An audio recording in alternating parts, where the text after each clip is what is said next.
Today, my friends, I'm giving you 4 tips to take your Osmo Pocket shots to the next level. Now, I've given you one bonus tip at the end, so stay tuned and listen out. So the first shot there wasn't actually the hyperlapse mode built into the Osmo Pocket. It was just a standard 25p 4K video, and all I did was connect my phone, tap on the active track, selected the point that I wanted to focus on, and then I just walked straight forward. And what I did in post was speed that up. And the reason why you might want to do that versus the hyperlapse inside the Osmo Pocket is because the Osmo Pocket only produces 1080p video, which is good, but you want that 4K sharpness. I want the 4K sharpness, so yeah, bonus tip there. And just speed it up, and then if you don't like the speed that you've got on your computer once you've edited the footage, just keep speeding it up until you get the actual speed that you like. And then use warp stabilizer in case your shots are a little bit wonky. I had to use a tiny bit of warp stabilizer because there were some people in my way, and every time I kept walking forward, keep going in the way for me to not be able to go in a straight line. Tip number 2, the reveal shot. So as you can see at the end of the hyperlapse, what I actually did was I went down into a little box thing. And what that enabled me to do is as I went down with the camera and it gets blocked off, so the camera's like that with the hyperlapse, comes in, gets blocked off, I then used a pillar for the next shot where you could see like the wide shot of the Christmas tree to come out of that. So when I go into there, behind the box, I then come out of the pillar and close up so that you can't really see what's going on. And the transition happens so quickly, and then it's just the reveal shot. So it just comes out nicely and it looks like it's all in one go. So typically reveal shots can be done without any sort of transition. So you could even have your opening shot going hiding behind something and then just coming out. Or it could be from behind a person's shoulder, a head, anything really, any sort of object. And it's a great way to kind of take a person from nothing into something, or from one place to another. So the third shot, now you might not have noticed it, but actually the third shot was different from the first hyperlapse transition. So in the first hyperlapse transition, I had the box there and I was going down, so I got covered, and then I came out from the pillar. On the third shot now, what I did was a whip pan. So if you saw, I went around, so I came out from the reveal, I looked, and then I flicked down the Osmo Pocket. Now you need to be in a specific mode for that to work, because if you go in the other modes, they won't work as well. You could do it in FPV mode, but what I like to do is have it in follow mode so that you get the nice stable shots, because in the FPV mode, it like sort of just goes exactly wherever you're going to, and you still want the smoothness. So go normally with your Osmo Pocket, and then towards the end, give it that quick flick. And you'll see, when you look at the footage back, you'll think, oh, what's going on? But what you want to do is capture it as the motion's going down at an angle. And you could do it either way. You could either go up, you could go down, you could go down diagonally, whatever. So in order to transition from the flick down, you then want to have a flick up. So when you do that, you want to just literally just flick it up and then just capture the motion. It can take a couple of goes if you're not good at it, or you're a bit rusty. And then you just literally just keep going. And if you want to carry on with that transition, you can either then go into another reveal shot, so down there, or if you haven't got anything to hide behind, you can just whip pan it.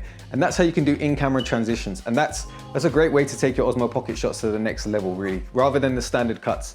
But don't overuse them. Obviously for the video, I used them a couple of times just to give you some examples of how you can transition into them. You can also do, the standard cut fades, so you can fade into another bit of footage. So the fourth shot is a time lapse with a bit of motion blur. Depending on how bright it is outside and the level of strength of ND filter that you use, you can get some really nice effects in there. For the purpose of that clip there, all I did was just have an ND32 on, and I just set it down, and I think the shutter speed was at maybe 1/4 or 1/5. I can't remember exactly, but I let that roll for 20 minutes, and that gave me an 8-second shot. Now be prepared for time lapses, because they can be a long wait, and if it is cold outside, you are going to freeze. So make sure you wrap up warm. You don't have to do photo time lapses. You can actually do video ones. All you do is just plug your Osmo Pocket there, and you set it on maybe 4K 25p or 30p, depending on where you live.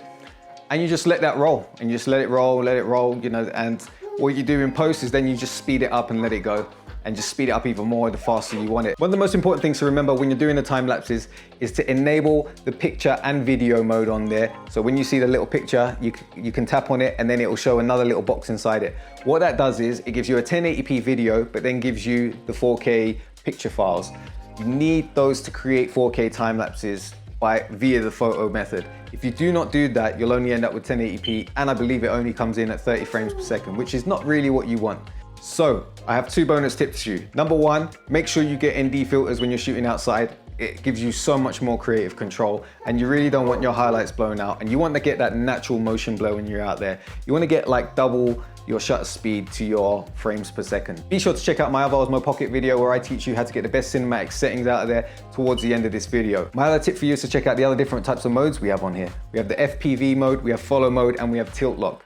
With tilt lock, you can literally just go up and down and it will literally be like a crane. So you can literally have it going facing that way, but you can go low down, you can go up, and that's great. So for example, you can go down on someone's foot and then rise it up as they're walking, and then you'll be able to go up to their head and it'll still stay level.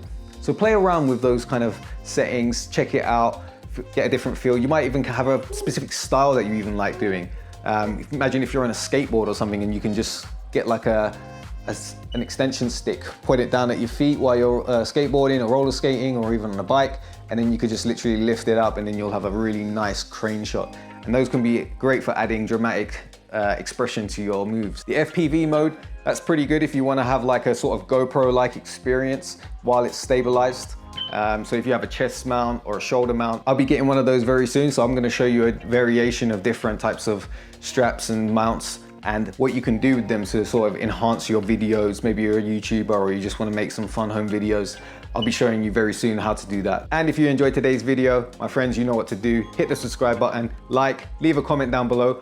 Tell me what you want to see next from the Osmo Pocket. What would you like to learn more? Is there any more sort of like specific shots? Would you like me to make a short film from using the Osmo Pocket, which is something I've really been thinking about doing? Let me know down in the comments below. Hope you have a Merry Christmas. Peace out.